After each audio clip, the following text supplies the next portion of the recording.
NCTV45, The Train, anytime on your time. This program was provided through funding from Cedars Restaurant in Newcastle, Pennsylvania. A special thanks to Cedars, featuring Middle Eastern, Italian, and American cuisine.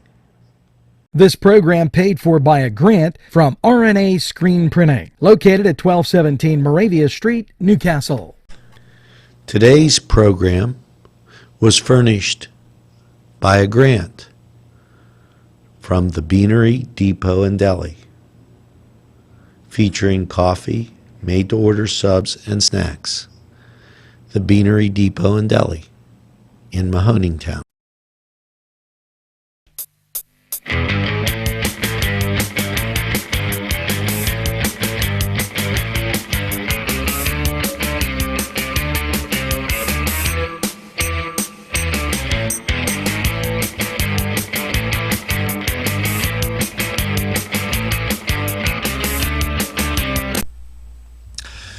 Welcome to the Cedars Sports Corner, everybody. I'm Alex DeLaverson, and I'm flying solo today. Greg Machero and James Dotson are missing in action, but they'll be joining us again in about a month for the start of fantasy football season. Today I want to kind of recap and talk about the big story in sports, and that's the Floyd Mayweather-Conor McGregor fight. And this is basically MMA versus boxing, boxing's crown jewel versus MMA's crown jewel. And what you have is you have two hardcore fan bases yelling and screaming at each other, talking about why their sport is superior. And while I'm not going to get too much into that, I'm going to go into why I feel like this is perhaps the most fascinating storyline that I have really ever seen involving any type of fighting, whether it's boxing or MMA or Olympic wrestling, etc., etc. And basically what you have here, see, we already have people calling in trying to tell me right now that I'm full of crap and yelling, giving me their opinions, and so Angelo's going to have to take care of that, and he did, it seems like. And we'll get his opinion here in a moment. But I think the reason why this fascinates me is because what's going on here with Floyd Mayweather and Conor McGregor is actually a bit of WWF wrestling come to real life. And this is what I mean by that. WWF wrestling is known for its, cinematics, its raw, its storylines, its, work on the microphones, things like that. And last week during the press conferences, that's basically what we saw here. We saw two fighters and two opponents not only trying to mess with each other psychologically, but kind of prove who's better on the microphone. You had Conor McGregor, obviously the underdog fighter here, coming over from MMA, using the microphone to just verbally destroy Floyd Mayweather for the first few press conferences. And I feel like no one has ever seen that before, and no one expected that. We had Conor McGregor basically even cross the lines into racial slurs and racist remarks.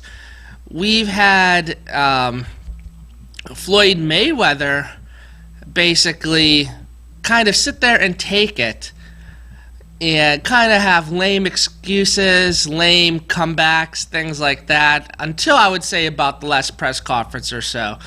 But basically, Conor McGregor showed up at the first press conference wearing a nice suit, and on his suit, going down on the stripes, if you look close enough, unlike anything I've ever seen before, it would say, F you, F you, F you. And Floyd Mayweather, dressed in attire, using Conor McGregor's words, looking like a little boy. So you had Conor McGregor telling Floyd Mayweather that he looked like a little boy and he should dress his age. And McGregor basically also even making fun of him, calling out his illiteracy, literally, because Floyd Mayweather cannot read or write. So you had McGregor commenting on Floyd Mayweather's inability to read. And if it wasn't in the contract already that Conor McGregor would not say anything about Floyd Mayweather's domestic abuse incidents from the past, it would have been really a Armageddon type of press conference. Although I feel like McGregor didn't really have to say that. So, but I think the most interesting thing to me was that Conor McGregor showed the world he would not care what the media thought of him. The media was crucifying him, saying he was making racist remarks, especially the remark when Floyd Mayweather was posturing and posing. McGregor was saying, "Dance for me, little boy. Dance, dance." And like I said earlier, telling him to dress his age. So what he did, he got on the microphone, the second to last press conference of the week, and he said, "It's quite ridiculous how everybody thinks I'm against black people, how everyone thinks I'm racist." And he continues to say, "I'm not racist at all. I'm actually half black. I'm black from the belly button down." And in today's world, in today's politically correct era, and in today's just today's world where you cannot even say the slightest thing without having a public relations nightmare, McGregor didn't care. He said he's half black from the belly button down. So, which was basically a giant middle finger to the media. And he continues to, I can't get too far into it, but continues to make pretty inappropriate gestures and stuff, and calling out his female black fans. And again, that's why I kind of feel like this was like a little bit of WWF into it, because this is kind of the thing that you would expect from WWF wrestling from the 90s. But at the end of the day, I think what's going to happen is I think McGregor's going to get all he can handle. McGregor thinks he's going to knock out Mayweather within 4 rounds. I don't think so at all. People have to realize McGregor is going to be fighting Mayweather in his rules, in his home court. He's going to be wearing boxing gloves. Conor McGregor is going to be wearing boxing gloves. So he's too restricted. He's wearing Mayweather's equipment. He's following all of Mayweather's rules. And a guy who hasn't had one professional boxing match is trying to tell me in the world that he's going to bring down the greatest boxer of this generation. Yeah, I don't think so. I don't think so at all. So I think that's why he's using a lot of his mouth, why he's mouthing so much. I think he knows. I think he's really just trying to sell a lot of tickets, trying to sell a lot of pay-per-views. I think even Mayweather knows this. I wouldn't be surprised if behind the scenes they're having a beer together. Really, it's business. But, maybe it'll be different. Maybe Mayweather will get into the octagon after this fight. I doubt it. I don't think Mayweather will ever do that. But if it comes to that, then obviously McGregor would have the serious advantage. But 2 different sports. McGregor's going into Mayweather sports, doing his thing. And if McGregor's going into Mayweather sport and doing his thing. If Mayweather ever decides to cross into the octagon, then yes, obviously severe advantage McGregor. But other than that, I think we should just kind of sit back and enjoy the show and sit back and enjoy all the fuss and hoopla. All right, well, we're going to take a break here, and now a word from our sponsors. This program furnished by Big Paulie's Sports Bar, Long Avenue, Newcastle. This program furnished by the Mad Unit, Mobile Auto Detailing. See Michael Sad at themadunit.com. Funding provided by Main Street Clothiers and Tailors, Washington Street, Newcastle. Welcome back to the Cedars Sports Corner, everybody. All right, I hope all of you enjoyed that first segment involving my analysis between Conor McGregor and Floyd Mayweather. But we're going to switch gears here, and we're going to talk about, I would say, the second biggest story in all of sports right now, and that would be LeBron James' potential landing destination in the summer of 2018. Now, this is another thing that's interesting to me, because LeBron James has made no mention at all, no indication that he even wants to leave in the summer of 2018. Yet the media is absolutely convinced that he's going to be leaving Cleveland again. Now, I honestly, this is what I think.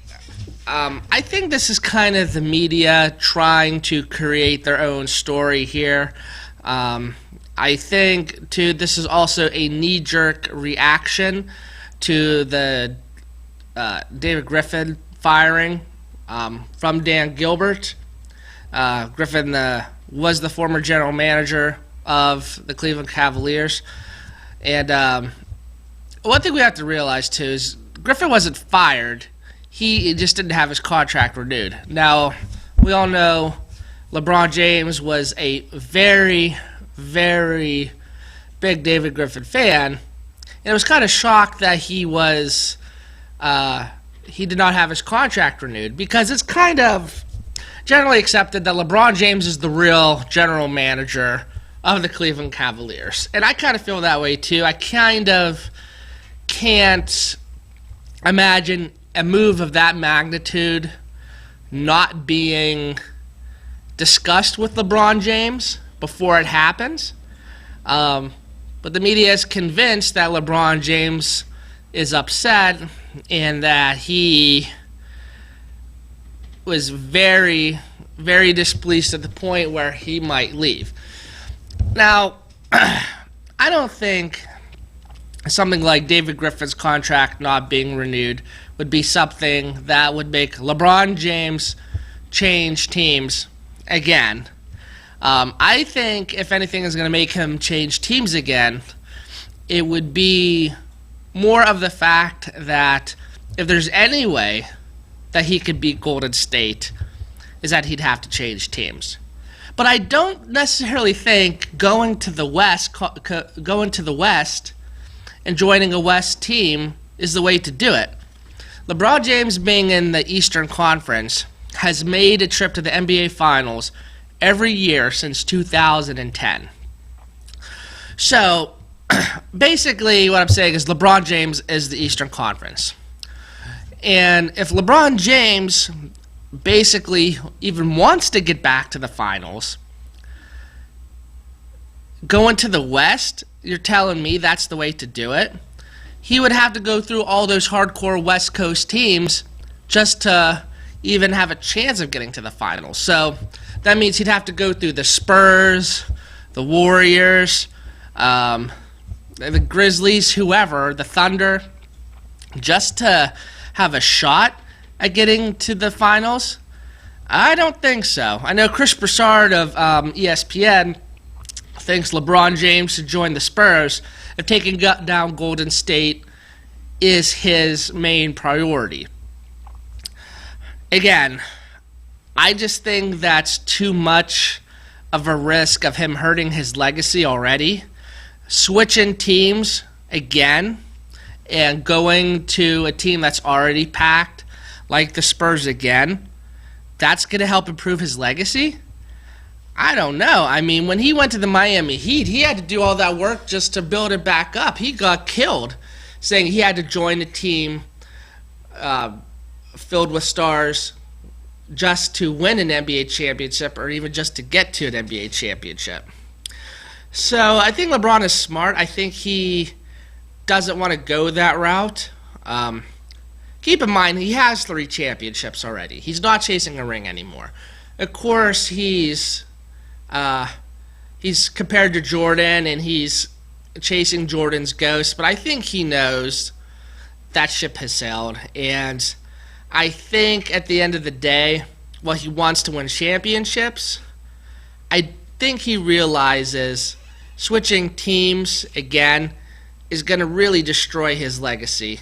I wouldn't say destroy it, but really kind of put a dent in it. So I just think, even though, yeah, he wants to take down Golden State, I think he realized his best shot would be to stay in the East and stay in the conference where he's basically guaranteed a trip to the finals. So, and I understand what Golden State has done has not ever been seen before in history of sports. The super team they created really changes the game. And even if LeBron left, I think Cleveland fans wouldn't be upset. I'm a Cavalier fan, and I wouldn't be upset. I would still appreciate what LeBron James has done for the Cleveland Cavaliers. He brought a championship to the city of Cleveland. He fulfilled his promise. And, hey, if he leaves again, I'm not going to be mad. I'll wish him well. They're still going to build a statue of him outside of the arena when he retires. They'll still retire his number.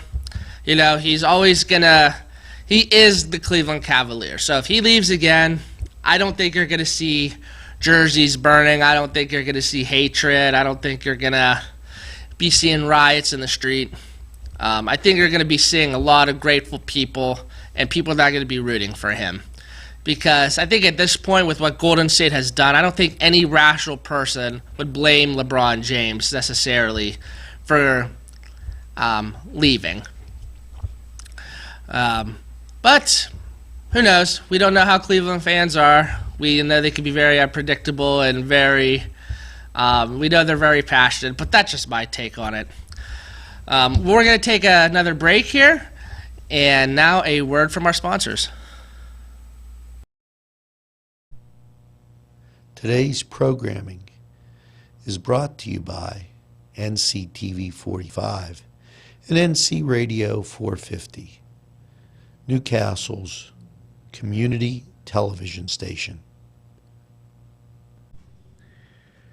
Mr. Pizza provided a grant for this program.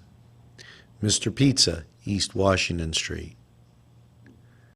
This program furnished by Sporting Goods, 23 East Washington Street, Newcastle. Call 724-658-2535. These fine businesses provided funding for this program. Gatherings, Town and Country, and On Target. Welcome back to the Cedars Sports Corner, everybody. I hope you enjoyed our first 2 segments. First involving Floyd Mayweather and Conor McGregor, and the second involving LeBron James's potential landing spot. And we have a LeBron James fan here. That was my LeBron James. I'm a crybaby. Let me go where I can win. I can't. He has no legacy. He's really not that good. He gets every call because there's no star in the NBA right now. So they look to him. And the only great team we got is Golden State. They're out on the left coast. So everybody kind of forgets about them because they come in too late at night. And the new Boston Celtics are the Spurs. Okay, so that's really easy to define there. Now, point 2 that everybody wants to know, including Leonard Nimoy. If the Bucks get down to 3 games, will this guy trade everybody? Because then it'll be time to break up the Bucks. Because he must have something else to do in the fall, and he doesn't want to go to a World Series game. He's not. He is more of a businessman anyway. I think That's not a businessman. Businessmen want to win. Donald Trump wants to win. Okay? I don't want. He says you're going to get tired of winning. This guy never got tired of losing. It's evident. He gets close, trade everybody, wait till next year, we'll be better. Gets close, trade everybody, wait.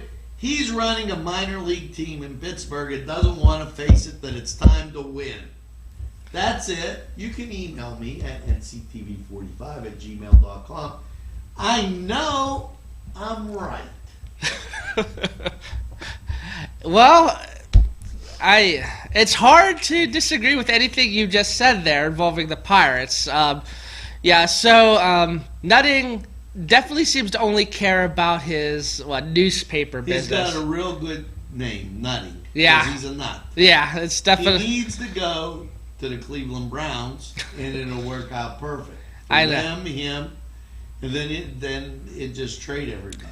Yeah.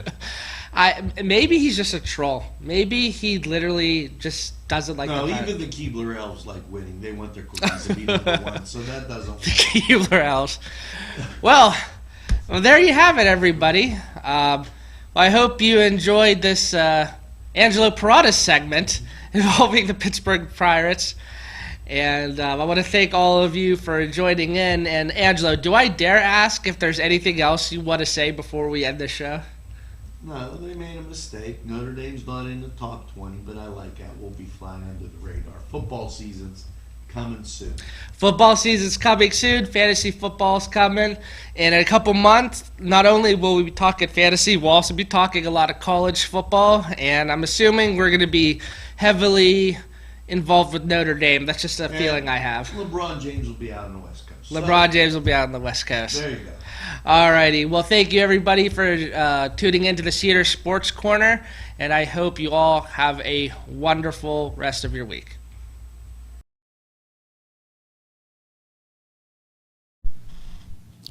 Funding provided by Four Brothers in downtown Newcastle.